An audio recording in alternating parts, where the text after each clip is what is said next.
so much closer than I dare to. I want to show you 'cause I care more than I care to. And when it's near the fire and every finger, I get ideas. And after we have kissed goodnight and still you linger.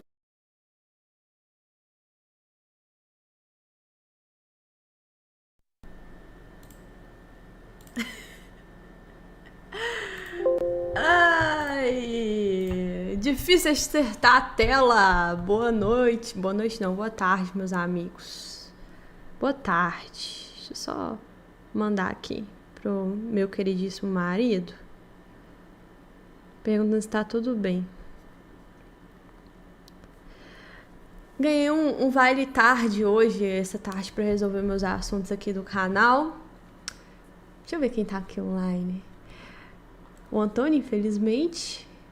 Pensa numa pessoa à toa. Fala assim, vou entrar na live daqui 10 minutos. Ó, inclusive o salário dele tá atrasado de novo. Vou ver. Vou ter que me virar.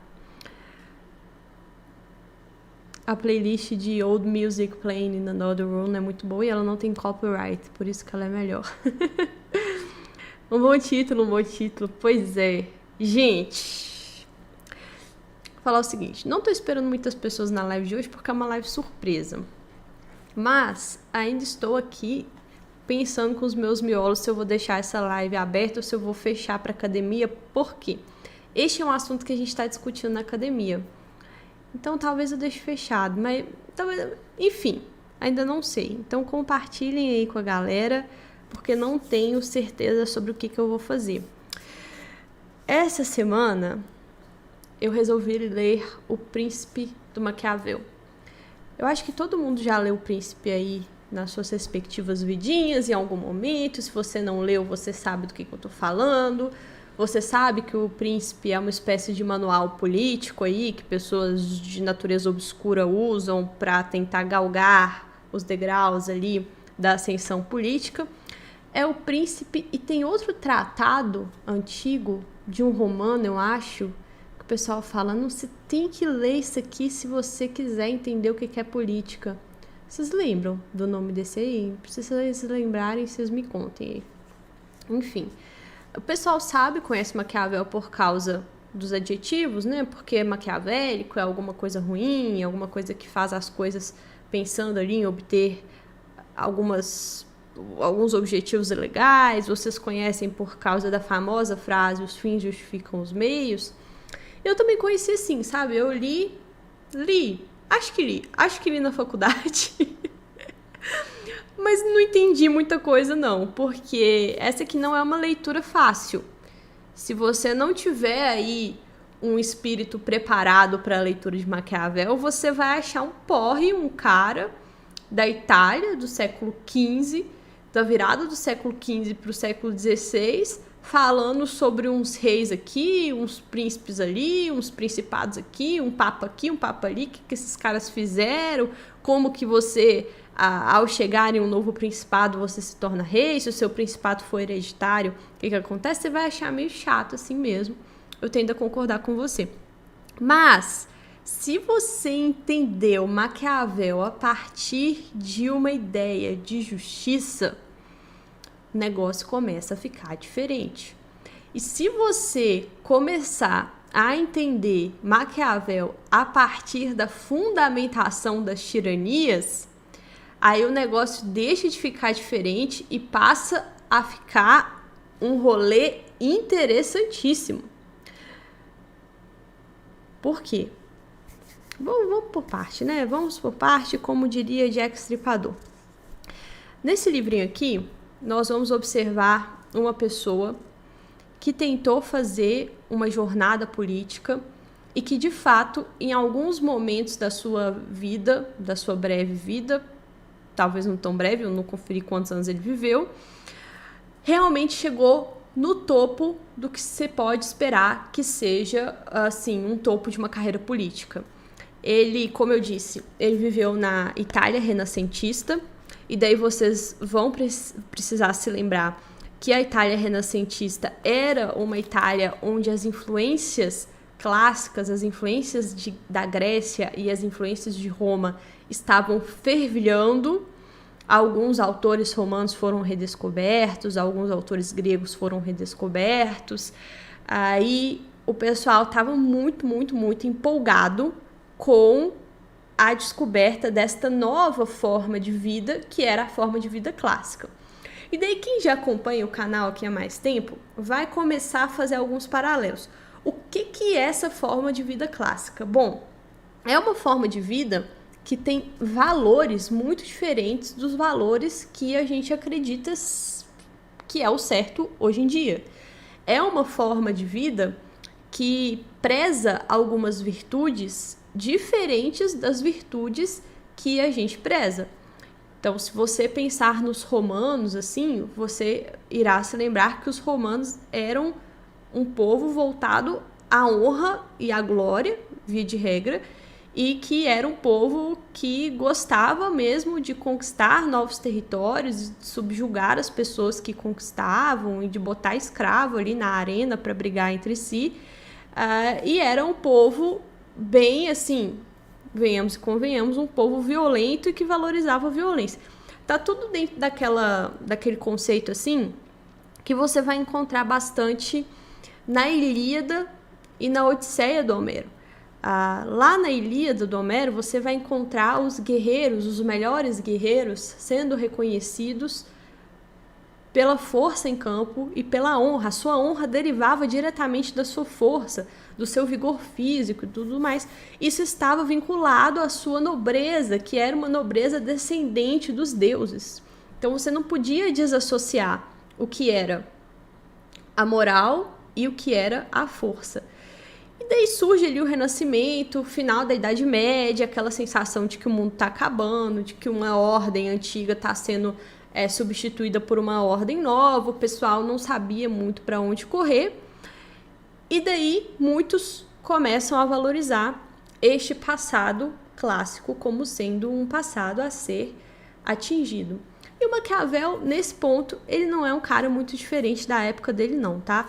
Ele realmente tem como referência grandes imperadores romanos, ele tem como referência a grandes oradores romanos como Cícero. Ele tem um outro livro que eu já pedi, inclusive, que eu quero ler assim, logo em seguida, que se chama Discursos sobre Tito Livio. E ele tem realmente essas referências como referências de grandes homens, e ele também tem algumas referências cristãs de grandes homens. Ele olha Moisés como sendo, assim, o cara, entendeu? Que conseguiu fundar uma nova era e que conseguiu fazer isso a alguns custos, assim, sabe? Ele olha Davi, por exemplo, e ele vê Davi como uma referência ali de governante, como uma referência de monarquia e principalmente de uma monarquia autoritária. Gente, se tá certo ou não essa visão do Maquiavel sobre os clássicos, sobre os reis bíblicos, sobre Moisés, isso pouco importa aqui pra gente, tá? Fato é que ele tem essa visão sobre esses caras. Então, dentro desse contexto, vários outros autores também faziam escritos de tentativa de fazer manuais políticos que agradassem os príncipes. Vamos só lembrar que eram os príncipes e as grandes famílias italianas que financiavam as artes, que financiavam os filósofos e toda a parte cultural da cidade. Então o pessoal queria assim, fazer esses manuais para agradar os príncipes, ou falando, você é o príncipe referência, é você que é o cara, e tal, bate aí e tudo mais. E aqui a gente está falando de uma Itália, obviamente, que não é uma Itália unificada ainda. Eles têm esse conceito assim de Itália, porque a Itália deveria ser unificada, mas esta Itália estava dividida ali entre reinos diferentes, e esses reinos estavam brigando ferozmente entre si, e ainda tinha a Igreja Católica ali ainda, e aquela confusão dos papas renascentistas, e inclusive um dos caras que o Maquiavel vai idolatrar aqui, que é o César Borgia, era filho de um papa, inclusive. Daí ele vira duque e tudo mais. Ele consegue conquistar uma parte razoável do que então era chamado Romanha. E olha só.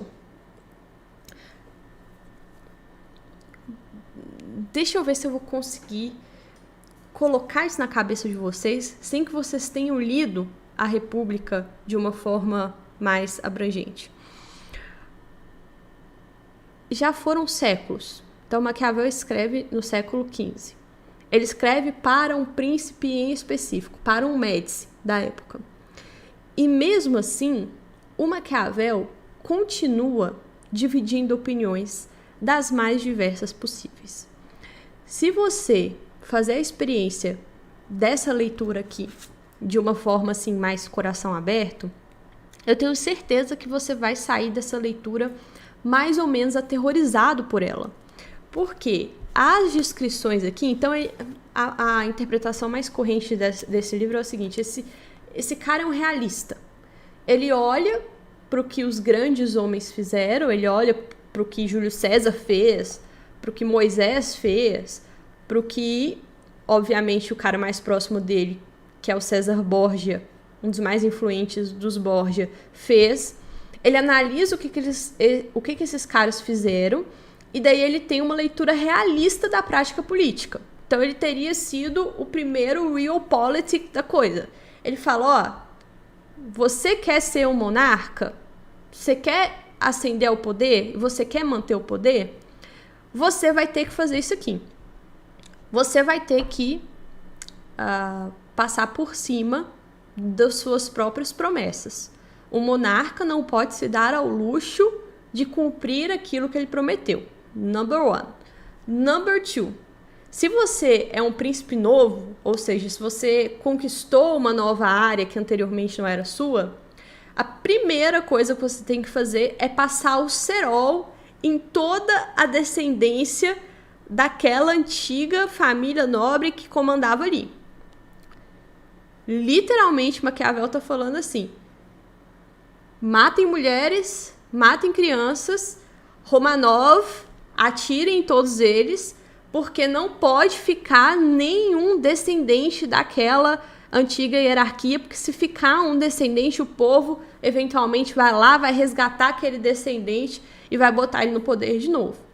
Inclusive, se eles estiverem foragidos, se você estiver na Inglaterra, você vai lá caçar eles na Inglaterra e volta, porque já teve um exemplo aqui de um reino que buscou um parente distante ali do cara e botou o cara tava na França, tava catando coquinho na França, os caras voltaram com ele só porque ele tinha o sobrenome ali da antiga linhagem nobre daquele lugar. E você vai se lembrar o Olavo falando o seguinte: Bolsonaro, você errou a partir do momento que... Vamos lá, me conta o que o Olavo falou. A partir do momento que você não eliminou todos os seus inimigos quando você teve a chance. O Olavo falou isso. E de certa forma ele estava certo. Entendeu? De certa forma ele estava certo. O que a dinastia Lula petista fez desde o momento quando eles ascenderam ao poder? Eles fizeram acordo com quem eles poderiam fazer acordo. Isso é uma regra aqui do Maquiavel, com os poderosos que se aliassem a você, você não pode bater de frente com os poderosos. Mas aqueles não tão poderosos você esmaga, e todos os seus inimigos você vai perseguir. Gente, como que é o nome do filho mais novo do Bolsonaro, que agora os caras estão investigando ele por fazer lobby e vão prender ele também? Renan? Esqueci. O que joga LOL? Os caras estão indo até... vão chegar na Laurinha. Porque a Laurinha, no colégio presbiteriano, ela roubou o lanche da amiguinha, esteja presa. Vocês não duvidem que os caras vão eliminar até o último descendente do clã Bolsonaro. Eles vão fazer isso, porque eles não são bobos, entendeu? Essa é uma das primeiras lições que o Maquiavel dá aqui, porque foi exatamente o que o seu mentor master, que é o César Borgia, fez. Outra coisa, você tem que ficar com as glórias boas do que você fez, e as coisas ruins que você precisa fazer, você tem que delegar, transferir para terceiros. Então, assim, o que for bom eu que fiz, O que é ruim foi o ministro de Estado que eu coloquei ali, que eu errei na hora de escolher, e aí foi o cara. E daí ele descreve o seguinte momento. O seguinte momento bonito e maravilhoso, assim, bem gráfico. O Borja botou um cara para governar uma região que estava com alto índice de criminalidade, por Rio de Janeiro. E Rio de Janeiro, show do Alok, arrastão em Copacabana. O Borja bota lá um cara para resolver aquilo. Obviamente o cara não vai chegar distribuindo flores. Ele fez uma limpa, assim, através de meios não tão humanitários, se é que você me entende. E o pessoal ficou inicialmente feliz, tipo, melhorou, tal, tamo de boa. Só que aí, aos poucos, o pessoal ficou, eu acho que esse cara aqui tá passando dos limites. O que o Borja fez? Ele cortou o cara no meio, colocou ele em praça pública, falando, o cara que tava fazendo as maldades aí, eu dei um jeito nele. O resto não é culpa minha, entendeu? Eu coloquei, foi ele que fez, não foi eu e tal. Isso é tudo descrito aqui, pelo Maquiavel. E daí, uma vez descritas essas barbaridades, ele fala assim, vejam como virtuoso é este homem que conseguiu fazer todas essas barbaridades. E daí, o negócio dos fins justificam os meios dele é porque é o seguinte, ele fala todo esse negócio horroroso, ele fala o seguinte, César Borgia era considerado cruel. No entanto, sua crueldade recuperou, uniu e pacificou a Romanha. Então é como se ele estivesse dizendo, às vezes ele era considerado um cara cruel, mas o fato dele ter pacificado a Romanha evitou que muitas outras vidas fossem ceifadas. Então, aquilo ali tá de boa, entendeu? Cortar o cara no meio, deixar ele lá, um cara que foi ele mesmo que colocou e foi ele mesmo que mandou fazer o que o cara fez, de boa, porque, assim, vidas foram salvas. É mais ou menos, gente, a justificativa de Hiroshima e Nagasaki. O Japão não ia se render e aí a gente fez um cálculo aqui, e zilhares de pessoas iam morrer, então bomba atômica nos caras, sabe? Mas o pior não é nem isso. O pior não é nem essa justificativa. O pior é o seguinte. E que bom que isso foi feito. Porque hoje em dia o pessoal fala, né? Tipo, nossa, foi horrível. Foi uma violação dos direitos humanos. Nossa, não deveria ter sido feito. Tá, teve um cálculo utilitário aí, mas tadinhos. E o Maquiavel não, ele tá falando assim, tipo, uhul, Hiroshima e Nagasaki. Ele tá literalmente louvando a injustiça como se fosse justiça. Isso aqui assim, é a interpretação base de Maquiavel. Deixa eu mostrar um negócio aqui pra vocês. Eu não sei onde que vai estar. Tá, aqui. Isso aqui é um estudo do Isaiah Berlin sobre Maquiavel. Tem vários estudos aqui sobre a humanidade, mas tem um sobre a originalidade do Maquiavel. E daí ele tá falando, gente, por que o Maquiavel gera tanta discussão? Porque o texto dele é muito claro. E realmente o negócio é um negócio muito claro. Ele, assim, façam essa experiência, assim, de ler. Ele tá falando ali papo reto, entendeu? Tem que fazer isso, tem que fazer aquilo. Se o principado X for assim, você faz isso. Se o seu principado assado, você faz isso. Tem algumas coisas que se aplicam, como eu disse, diretamente à política brasileira. Você subiu lá com apoio popular. O que você tem que fazer para se manter lá? Se você for um príncipe novo, vejam se você não consegue enviar algum político brasileiro nisso aqui, Quando o cara chega lá somente por força da sorte, pelo destino, ele não fez muita coisa para chegar lá, mais ou menos o povo pôs ele lá. Ele foi posto lá pelo acaso. E esse cara que foi posto lá não sabe. Não sendo homens de grande engenho e virtude, não é razoável que, tendo vivido sempre no âmbito da privacidade, saibam comandar, e não podem porque não dispõem de forças que lhes sejam fiéis e amigas. Ademais, os estados que surgem subitamente, como tudo que nasce e cresce depressa na natureza, não são capazes de lançar raízes profundas e desenvolvidas, de modo que a primeira tormenta pode abatê-los. E daí vocês vão escutar o Olavo falando aqui de novo.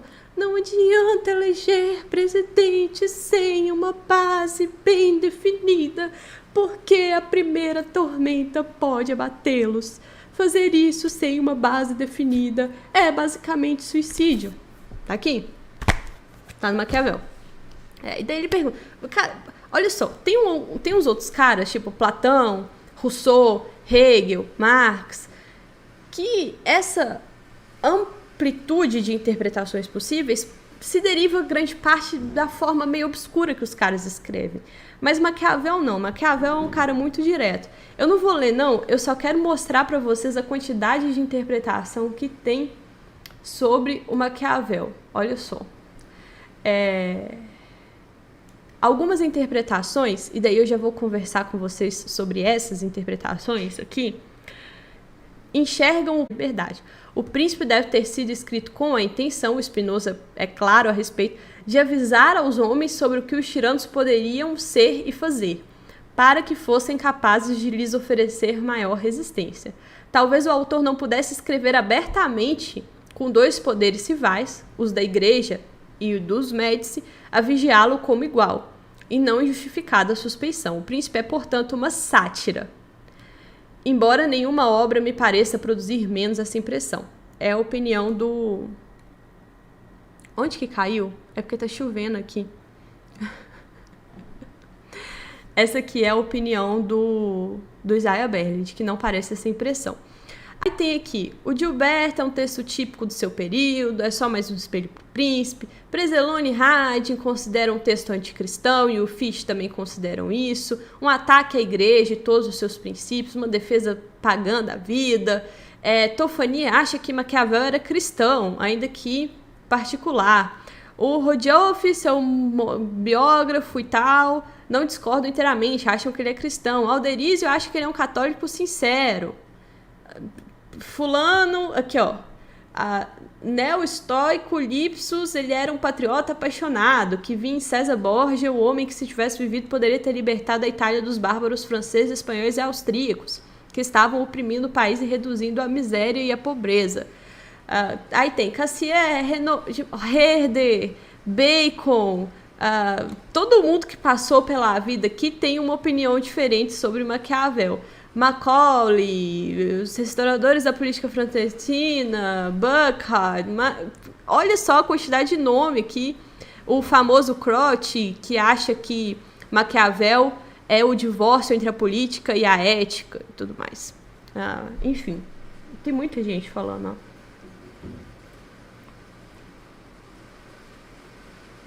E que é claro que tem uma ausência da psicologia e da teologia cristã no Maquiavel, não tem o pecado, a graça, a redenção e a salvação. Isso não precisa nos causar surpresa, porque poucos humanistas contemporâneos falam nesse termo. Enfim, tem muita interpretação possível de Maquiavel.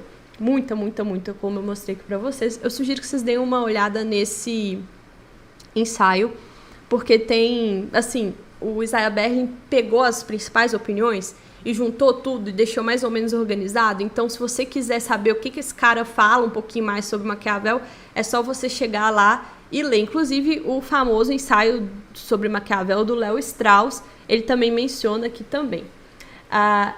Agora vamos lá. Vamos fazer uma coisa ousada aqui. Vamos fazer um rolê ousado. Deixa eu ver se a internet tá ruim aqui, porque tá chovendo. Aí, não, aqui tá assim, ó, excellent connection. O microfone tá picado? Me conta. Tá picado pra todo mundo?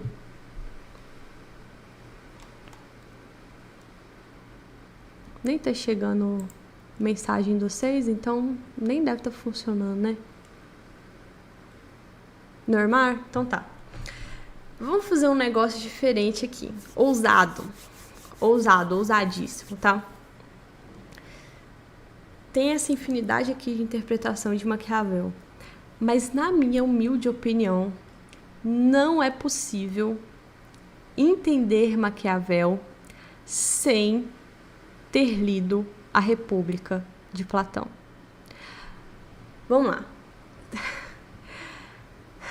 Basicamente, não é possível compreender o mundo sem ter lido Platão. É isso que eu estou descobrindo aqui ao longo da minha jornada com Platão, tá? O pessoal me falava isso, eu ficava, ai, não, é um bando de chato que gosta de falar que leu Platão, Platão isso, Platão aquilo, nossa, que saco, até o nome é entediante, mas infelizmente, meus amigos, estou aqui para ser aquele profeta que traz más notícias, mas caso vocês as sigam, as consequências podem ser minimizadas, então, no caso, realmente não dá para entender o mundo sem entender Platão mesmo não. E daí, a gente tá lendo A República lá na academia, aqui. E a gente chegou no livro 9 já, só falta mais um livro, que é o livro 10. E eu tava assim, eu vou confessar pra vocês, eu não tinha entendido nada disso aqui. Eu tava pegando os textos de apoio, aí os textos estavam falando uma coisa, um cara falava uma coisa, outro cara falava outra coisa, tentando ver pela maior parte de visões de gente mais inteligente do que eu, que não é muito difícil, para tentar entender, mas assim, tava difícil, tava remando, não tava entendendo muito bem. Até que eu fiz a leitura do Príncipe de Maquiavel. E daí eu fiz a leitura de uma defesa da tirania. E mais do que isso, Maquiavel é uma defesa da tirania falando que a tirania, na verdade, é a justiça. Que é basicamente isso que Maquiavel faz. Ele diz, olha, isso aqui que vocês chamam de injustiça, na verdade mesmo, isso é justiça. E mesmo que vocês queiram chamar de injustiça, vá lá, vou fazer essa concessão para vocês, isso é o que funciona no mundo, é o que funciona na prática. Então você precisa abandonar os seus princípios, você precisa abandonar aquilo que você acredita, você precisa abandonar qualquer existência de algo transcendente, qualquer outra fundamentação de algo transcendente, para que você possa fazer uma política eficaz. E tem alguns problemas com relação a isso. Apesar desta descrição que o Maquiavel faz da realidade ser uma descrição assustadora por ser verdade, então você vê o cara falando o que os políticos fazem, você fica, meu Deus, é isso aí. É isso aí, é isso. Realmente é isso que os políticos fazem. E eu dei alguns exemplos aqui para vocês, inclusive de conselhos do Olavo pautados nesses exemplos, tá? É isso mesmo que os políticos fazem, sabe? Mas você sabe que lá no fundo, seu coração fala que isso aqui é errado. Lá no fundo, você olha e fala assim, funciona, mas não sei, tem um trem errado, sabe? Funciona, mas não era pra é uma sensação assim de não era pra funcionar assim. E se for preciso que eu haja dessa forma para que bons frutos sejam colhidos, eu prefiro não agir.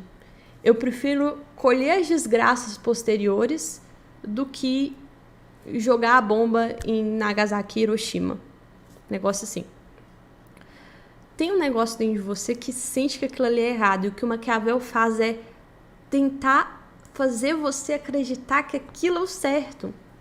Que é a realidade. Então, se isso é o que a gente encontra no ser, isso também deve ser aquilo do dever ser. É isso que deve ser.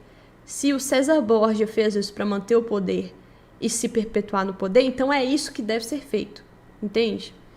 É isso que deve ser feito no plano principiológico também. A gente precisa inverter a política aqui, e a política, os princípios que a regem devem ser os princípios práticos que a gente vê nesse mundo caído. E assim, esse é exatamente o mesmo discurso que um cara chamado Trasímaco faz na República do Platão. Então, vou contextualizar uns negócios aqui para vocês entenderem, já que a maioria de vocês não estão na academia, infelizmente, né? Vocês perderam essa oportunidade. Nossa, cara, eu tenho essa sensação tão grande dentro de mim que Não sei, obviamente eu tô errada, porque grandes caras já falaram de formas diferentes, mas enfim. Na República do Platão, a gente acompanha, obviamente, Sócrates, que é o personagem principal dos diálogos platônicos. E o Sócrates foi para uma cidade chamada Pireu, perto de Atenas. Ele foi ver ali uma passeata para uma deusa e tudo. E a hora que a passeata acabou, a cavalgada acabou, uns amigos dele chamaram ele para ir jantar lá na casa deles, para ir passear lá na casa deles, né? Daí o Sócrates fala, não sei se eu vou, tô atrasado, minhas roupas estão no varal. Os amigos falam, não, Sócrates, vamos. Eu, não, os meninos estão lá em casa, minha mulher vai me encher o saco. Aí os amigos falam, vamos, vai ter comida. Aí o Sócrates, opa, então é nóis. Sócrates sempre doido atrás de um banquete, coitado, passava fome. E daí, chegando nessa casa, ele começa a discutir uns assuntos de boa com a galera lá, que é assunto que você discute assim, né, de boa, comendo uma comida boa, tomando um vinho, que é basicamente... E aí, qual que é a natureza da justiça? Existe justiça? Justiça é uma virtude em si mesma ou é uma virtude que a gente deve considerar pelos seus fins práticos? Será que é melhor ser justo ou injusto? Será que todas as pessoas são injustas e só fingem que são justas porque é o que a sociedade espera delas? Será que elas tivessem o anel da invisibilidade, elas seriam injustas? Se elas tivessem a oportunidade de serem injustas e não serem pegas? Será que elas seriam injustas? Umas discussões tranquilas assim, sabe? E daí o Sócrates começa a desenvolver uma ideia de que a justiça ela é um fim em si mesma. Ela é uma virtude que, independente das consequências, é uma virtude que deve ser valorizada. E entra na conversa um retórico, um sofista. Esse sofista se chama Trasímaco. Os sofistas, eles são aqueles caras que faziam discursos públicos, e eles faziam discursos públicos, geralmente, eles não estavam preocupados com a verdade, eles estavam preocupados com algum objetivo ali, que não fosse a busca pela verdade, defender alguém, a defender uma ideia popular, enfim. Então chega esse Trasímaco e ele defende a seguinte tese. Ele defende o seguinte. Opa!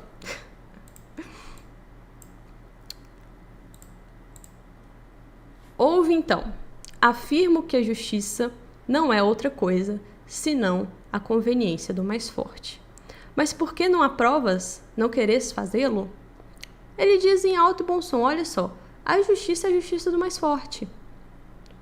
Porque é o mais forte que faz as leis, o governo ele é regido pelos mais fortes, o governo que faz as leis, aquilo que é a lei é aquilo que define o que é justiça. Então, por uma lógica, uma consequência lógica, a justiça é a justiça dos mais fortes.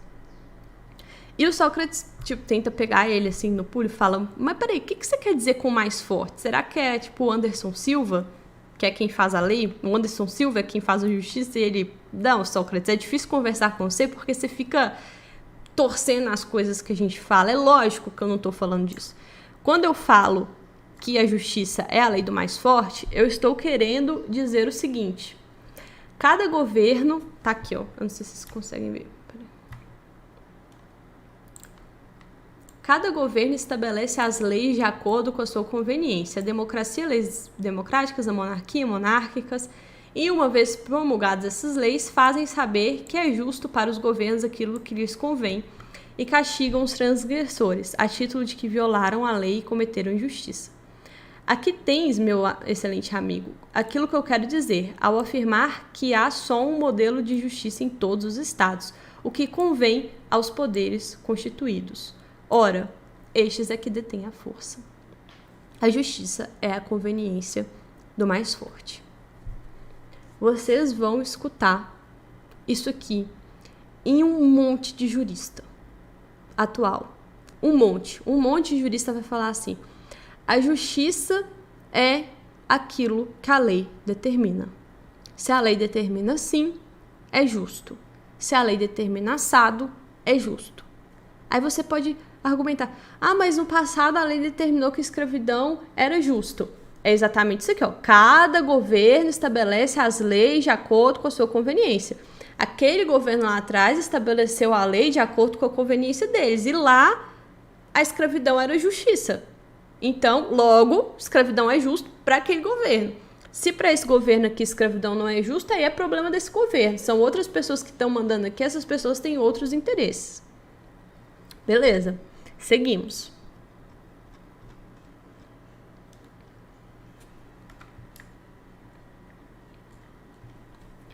Gente, eu vou pegar uma água ali porque eu tô... Nossa senhora, peraí.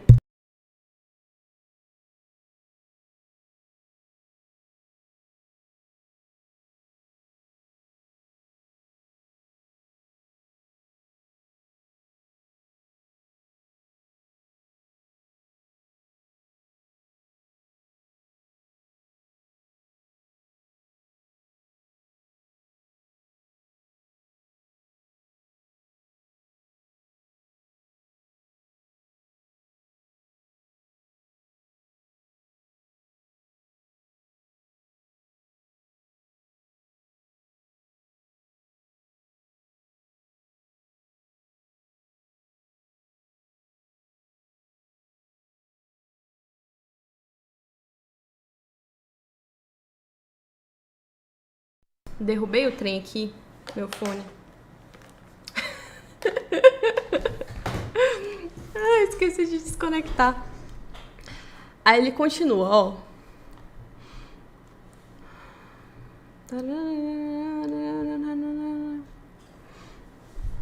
Então, o homem injusto, ele sai na frente de todos os homens honestos e justos. Por quê? Ele não tem que... Velho, pelos mesmos motivos que o Maquiavel falou. Ele não precisa prestar conta da sua palavra. Ele não tem escrúpulos em assassinar até o último membro da família adversária. Ele não tem escrúpulos em esquartejar o cara em praça pública. Todas as coisas que o Maquiavel fala ali na sua defesa da tirania. Então é óbvio que ele sai na frente de um homem que precisa cumprir as suas próprias promessas. Então, eu refiro-me àquele que há pouco mencionei, ao que pode ter grandes ambições de supremacia. Neste homem se quer julgar quanto mais vantagem tem para um particular ser injusto do que ser justo, mas a maneira mais fácil de aprenderes é se chegares à mais completa injustiça. Olha isso aqui, ó. Olha isso aqui. Aquela que dá o máximo de felicidade ao homem justo e a maior das desditas aos que forem vítimas da injustiça e não querem cometer atos desses. Eu estou falando, não estou falando de qualquer injustiça. O Maquiavel tá falando, cara, eu não estou falando de qualquer pessoa.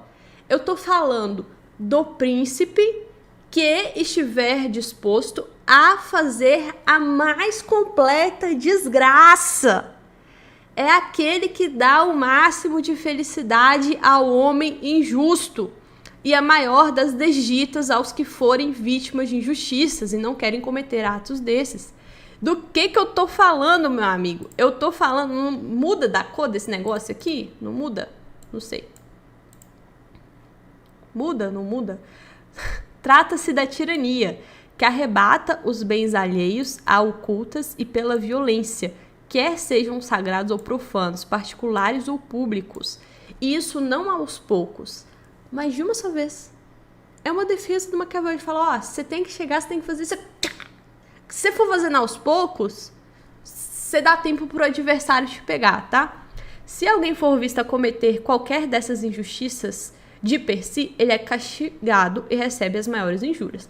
Pequeníssimas injustiças, assim, tipo roubar, matar uma pessoa, roubar uma pessoa, pegar uma mulher, isso aqui você vai ser preso, tá? Agora, se você matar muita gente, se você pegar muita mulher, se você roubar muita gente de uma vez só, o que acontece?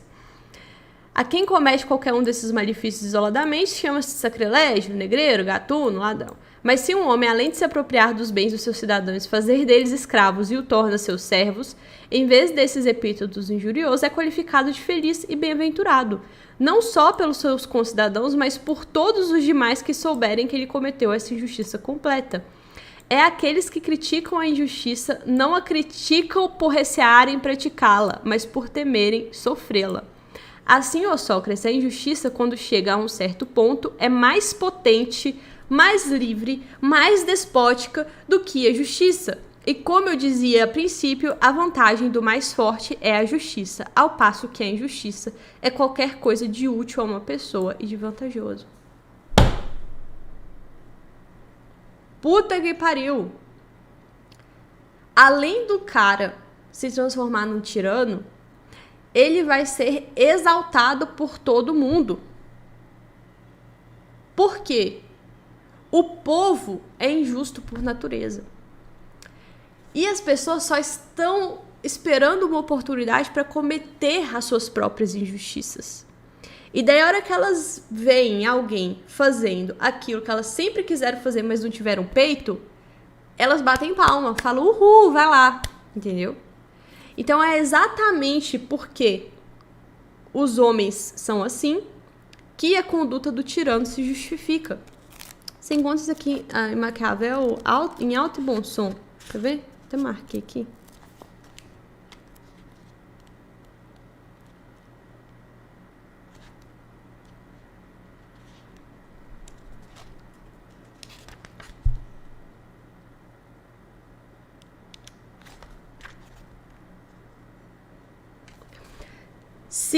Não, vou até mostrar pra vocês aqui, porque vocês vão achar que eu tô de sacanagem.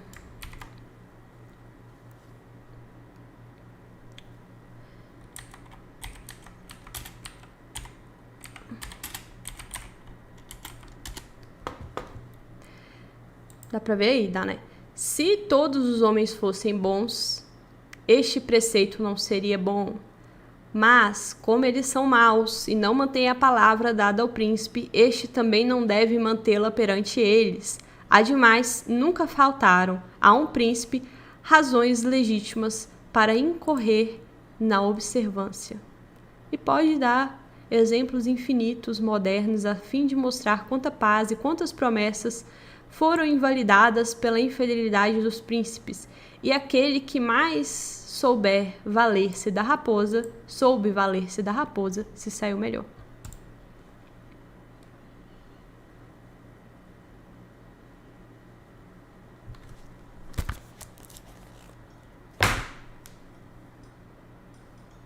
Tá. Aí, por fim, o Sócrates faz ele convencer que a justiça chama virtude e a injustiça vício. Aí ele faz o Trasímaco reconhecer que ele está chamando a injustiça de vício e não o contrário, e que então ele está louvando um vício. Acaso a justiça é que um vício? Ele não, a justiça é uma ingenuidade. Então a injustiça chama de mau caráter? Não, eu chamo a injustiça de prudência. Acaso te parecem sensatos e bons os injustos? Sem dúvida, os que são capazes de ser perfeitamente injustos, com força para submeterem à sua autoridade estados e nações. Julgas, talvez, que me refira aos que tiram as bolsas de dinheiro.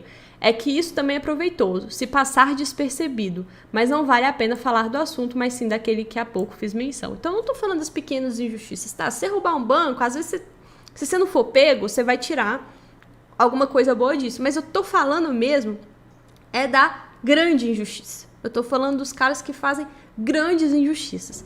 E essas injustiças grandiosas, como a injustiça que o tirano faz, essas são injustiças que são justificadas. Ou seja,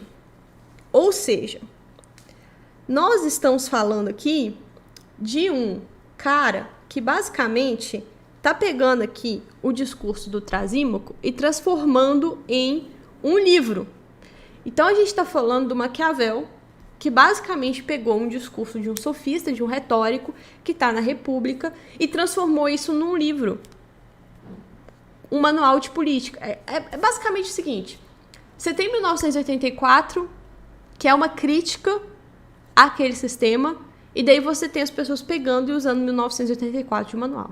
Basicamente isso que o Maquiavel fez. É lógico que ao longo da República inteira, então, deste livro primeiro até o livro 10º, a gente acompanha o Platão tentando desconstruir esta ideia, esta famigerada ideia aqui. Esta ideia de que a injustiça é algo bom. A ideia de que a injustiça, principalmente nos tiranos, naqueles que comandam cidades, ela é a maior desgraça de todas. Ela transforma todos em escravos, inclusive o próprio tirano em escravo dele mesmo.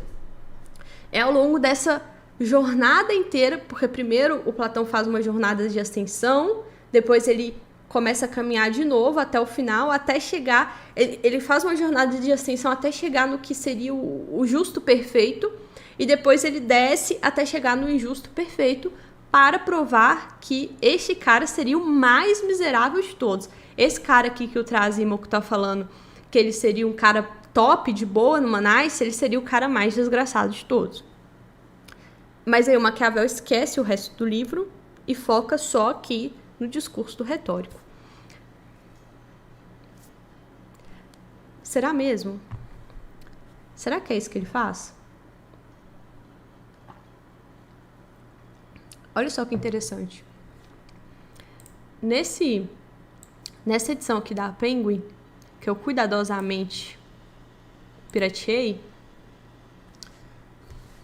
minha opinião sobre pirataria é o seguinte: se eu tenho o livro físico, ou se o livro físico é inviável, assim, tá custando R$800, R$1.000, é bela e moral piratear, tá?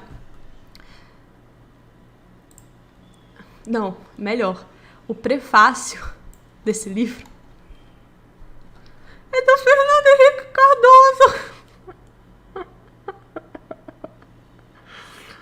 Ai, que ironia! How ironic! How ironic! Vamos ver. Agora eu tô falando da introdução aqui desse Anthony Gatton. Olha o que ele fala. O tirano aterroriza os súditos, com maleficência espreita o mundo através de seu palácio solidamente fortificado, domina toda a vida à sua volta, tão sensível à presa ou aos predadores que se avizinham quanto a aranha delicadamente equilibrada no centro da teia. Apodera-se do crédito das realizações dos homens mais nobres, que gastam a própria subsistência em projetos cívicos, como grandes igrejas e outras belas edificações.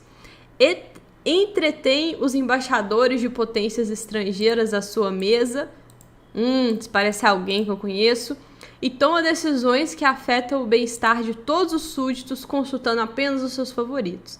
Transforma o Estado numa máquina em proveito próprio e no de seus amigos. Parece alguém que eu conheço também. E não vacilam em arrebatar as posses dos amigos abastados, ou a virtude das donzelas puras resiste com ferocidade absoluta a qualquer ameaça à sua autoridade única. Essa descrição do príncipe não é, obviamente, feita pelo Maquiavel. O Maquiavel falaria assim, isso aqui tudo é maravilhoso. Mas é do negócio que chama Tratado sobre o Governo da Cidade de Florença, do frade dominicano Girolamo Savonarola. Esse nome é horroroso, não dá pra falar de uma forma bonita. Savonarola. Piorou. Desafio você a falar o nome Savonarola sem parecer alguma coisa imoral. E aí que tá. Meus amigos. Aqui. Vão lá comigo. Travei. O Platão fala, vou até voltar aqui, porque eu nem vou precisar disso aqui mais. Nem era aqui que eu... O Platão fala o seguinte: o verdadeiro filósofo... Não, esqueci de falar o que aconteceu com Savonarola, então. O Savonarola, ele era um grande filósofo, fez vários tratados políticos, mas eventualmente ele mexeu com alguns poderosos errados, e esses poderosos o caçaram, e ele foi entregue, inclusive, por ditos amigos que não quiseram comprometer a sua propriedade, daí deram a cabeça dele em uma bandeja e ele foi assassinado. Obviamente que essa história lembra um pouco a jornada do Sócrates. Não estou comparando o Savonarola com o Sócrates especificamente, estou falando que parece. E o Sócrates também, um grande filósofo, mexeu com a democracia ateniense, foi condenado por ameaçar a democracia e tudo mais, foi executado. E o Platão fala na República que os verdadeiros filósofos em governos corruptos, eles tinham duas opções. Ou eles seriam perseguidos e mortos, porque eles tentariam falar com essa turba ensandecida, e essa turba ensandecida iludida pelo discurso dos sofistas e dos retóricos, jamais o escutariam, e a consequência lógica é que ele seria morto, ou o verdadeiro filósofo, que tem uma natureza muito rara, é muito difícil um verdadeiro filósofo, ele tem que ser nobre, ele tem que cultivar os desejos certos, é realmente muito difícil. E se um cara desse surgisse nesse governo corrupto, que já é assim, uma florzinha nascendo no asfalto quente, ele seria ou morto ou ele seria exilado. O Savonarola foi morto e o Maquiavel foi exilado. Ele escreve O Príncipe no seu exílio na Toscana, onde ele vivia ali numa casinha de boa, convivia com os réis mortais e à noite se refugiava nos grandes líderes ali do passado. Já começa a ficar interessante. Agora, começa a ficar interessante se você pensar que o Maquiavel estava sendo perseguido politicamente. Ele estava tentando adquirir novamente as suas posições políticas. Ele, obviamente, não poderia falar abertamente contra os sistemas até então implementados ali naquela Roma completamente, aquela Itália completamente fragmentada. Não é muito possível imaginar que O Príncipe do Maquiavel não seja uma sátira, no sentido de que, olha, eu vou escrever um tratado como se eu fosse o Trasímaco. Um tratado de ódio à injustiça, de ódio aos tiranos. Porque assim, gente, venhamos e convenhamos. Por mais que você queira ser um realista, por mais que você queira exaltar alguém que não tem uma natureza muito virtuosa, eu acho que dificilmente você faria dessa forma, quer ver? Vou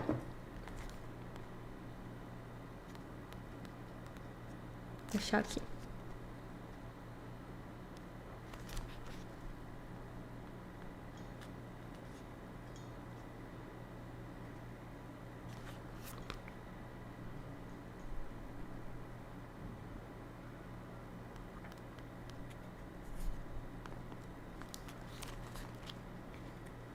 Você tá fazendo um elogio. Você tá elogiando o príncipe, tá?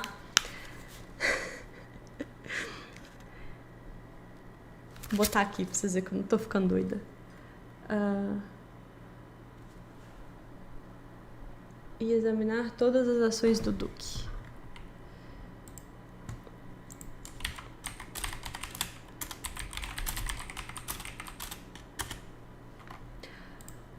Portanto, ao recolher e examinar todas as ações do Duque, eu não saberia em que censurá-lo. Ao contrário, me parece justo. Aquilo tudo que eu tô falando pra vocês, gente, matar bebê, escortejar, aquilo tudo que eu falei pra vocês. E já o fiz apresentá-lo como compassivo por Alexandre e por sua própria doença, porque o pai dele, o Papa, morreu cedo e ele também morreu cedo. Quem, pois, julgar necessário em seu principado novo assegurar-se contra os inimigos e fazer novas amizades, vencer pela força ou pela fraude, venhamos e convenhamos, você vai chamar o cara que você está elogiando de uma fraude? Eu, se fosse o príncipe Borgia, ia ficar cabreiro com esse cara. Fazer-se amar ou temer pelo povo, ser seguido e referenciado pelos soldados, aniquilar os que possam ou devam prejudicá-lo, inovar com novos modos as regras antigas, ser severo e benevolente, magnânimo e liberal, extirpar milícias infiéis e constituir novas, manter a amizade dos reis e dos príncipes de modo que o favoreçam com a sua graça ou o ataquem com respeito, não encontrará exemplo mais válido que o procedimento deste homem. Este é o elogio à virtude do César Borgia.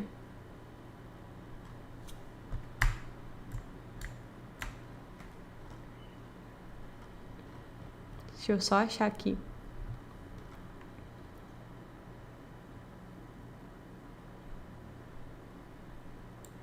Ah, esse aqui é que ele mandou esquartejar o cara, ó.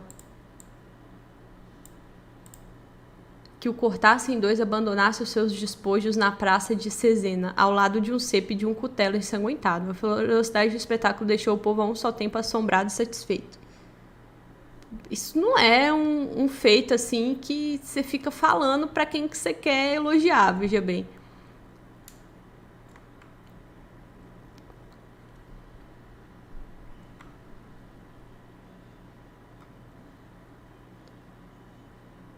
Ai, olha isso aqui. O duque decidiu não mais depender das armas e da fortuna alheias. Como primeira medida, enfraqueceu as facções dos Orsini e dos Colonna em Roma, de tal modo que os partidários desses, todos nobres, se bandearam para o duque, que assumiu com seus protegidos e lhes deu muitas riquezas, honrando-os, seguindo suas qualidades, com cargos de liderança e de governo. Destarte, em poucos meses, a antiga lealdade desses nobres se apegou, concentrando-se apenas no duque. Depois disso, aguardou a ocasião de aniquilar os chefes dos Orsini, após dispersar os da família Colonna, feitos que muito lhe valeram e que ele soube aproveitar. Por que ele chamou os caras pra jantar e depois passou o serão nele? Isso eu acho. Ah, aqui, ó. Ele chama os caras pra jantar e depois passa o serão neles, ó. Assim, reconquistada sua reputação e não se fiando nem nos franceses nem em quaisquer forças externas, para não ter de depender delas, o duque recorreu a um ardil e soube dissimular tão bem as suas intenções que os próprios Orsini, por meio de Paulo, se reconciliaram com ele, após o duque envidar todos os esforços para tranquilizá-los, dando-lhes dinheiro, vestimentas e cavalos, tanto que, enganados, os Orsini foram conduzidos a Sinigaglia e caíram em suas mãos. Eliminados os chefes dos Orsini e cativada a amizade dos... Que beleza! Maravilha! Que cara bacana, entendeu? Tipo, o cara mais top aqui dos regimes dos...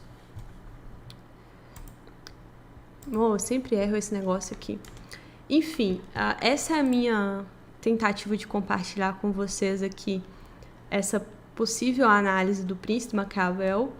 Talvez chamá-los à vontade de ler o Príncipe e também a República do Platão, porque, de novo, para mim são absolutamente complementares e absolutamente necessário você fazer a leitura da República junto com a leitura do Príncipe, porque a República é uma refutação ao Príncipe. Então você não precisa ficar tipo, fulano de tal refutou o Príncipe, porque ciclano falou que o Maquiavel era o diabo e não sei o que tem. Você não precisa pegar ninguém, o Platão já tinha refutado o cara. Não sou boa de conta. 2000 anos antes? Eu acho que é mais ou menos 2000 anos antes. E mesmo assim, as pessoas continuam usando esse livro como um manual, o manual da política prática, né? E assim, de certo modo, elas obtêm êxito ao fazer isso porque na política prática de um mundo caído, de um mundo terreno, onde o poder espiritual não tem mais influência, onde somente o poder temporal faz as suas próprias regras, aí quem sabe seria legal você dissimular uma família inteira de nobres, achar que você está do lado deles, convidá-los para sua casa e depois se livrar de cada um deles até o último membro da sua estirpe, né? Enfim, era isso, galera. Alguma dúvida? Deixa eu dar uma olhada aqui no chat.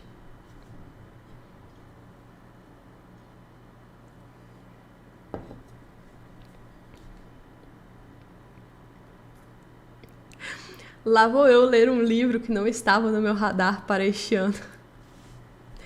Cara, livro que não estava no meu radar para este ano e que eu acabei de pegar ali e eu fiquei tipo, putz, fudeu.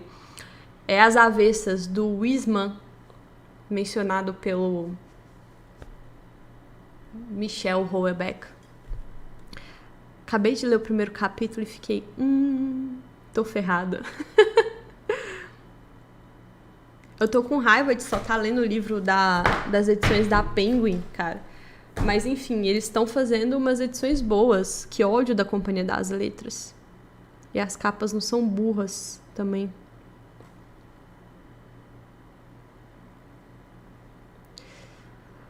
O Giovanni tá falando que a falsidade podia ser uma virtude para os gregos. Bom, posso estar falando bobagem aqui, mas eu acho que não. Principalmente, vou falar aqui dos gregos antigos me pautando em Homero, né? Em Homero, especificamente, absolutamente não. A honra e a palavra é uma das partes mais importantes da Arete. Tanto que a Ilíada ela é baseada na violação da honra de um grande guerreiro, que era o Aquiles. Daí o Agamenon fala, eu vou te dar essa mulher. Depois ele fala, não vou te dar essa mulher, me devolve. Daí a confusão toda tá armada, a Ilíada é toda sobre essa confusão de violação da honra. Então, tô aqui falando por alto da obra que eu sei e a partir disso não tá dentro aí não.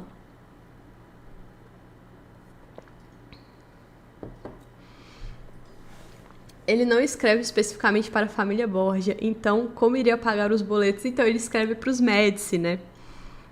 E quando ele escreve já é o Júlio II, o Papa, que sucede o Alexandre. E as coisas já estão muito diferentes com o reinado do Júlio II, porque o Júlio II é um Papa guerreiro. Ele vai na frente com os cavalinhos, ele vai na frente liderando os exércitos, apesar da proibição, então, da Igreja Católica com relação a isso. Ele estava numa situação não tão bacana, igual eu disse. Tanto que, ao que parece, ele não consegue depois voltar ali para nenhum cargo do governo, não. Depois vocês me contem se eu estou errada.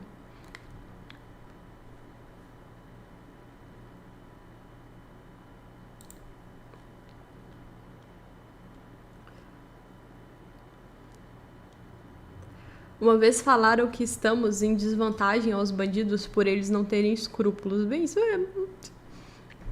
é igual o Trasímaco. Gente, leiam a República de Platão. O Trasímaco tá falando isso. Ele fala, olha, o homem justo sai na frente do homem justo porque ele não tem contas para prestar.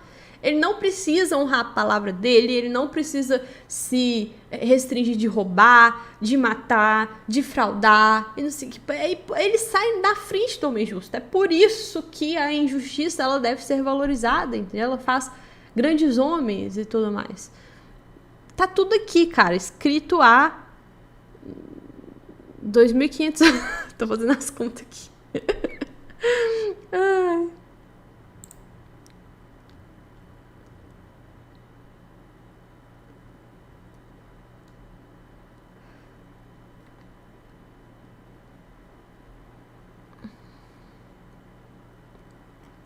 Ah, tá.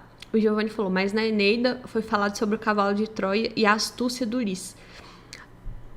Não é enganar o Ulisses. Não, o Ulisses estava numa situação de guerra e ele é ardiloso e ele conseguiu fazer um estratagema contra os seus inimigos. Não é como se ele tivesse colocado um cavalo de Troia dentro dos gregos para separar os aqueus dos seguidores do Aquiles, que eu esqueci o nome.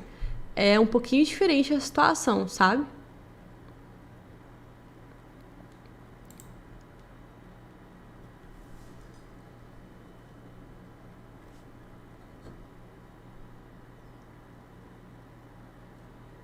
Bom, galera, era isso que eu queria falar com vocês. Domingueira, aproveitem aí domingueira de vocês.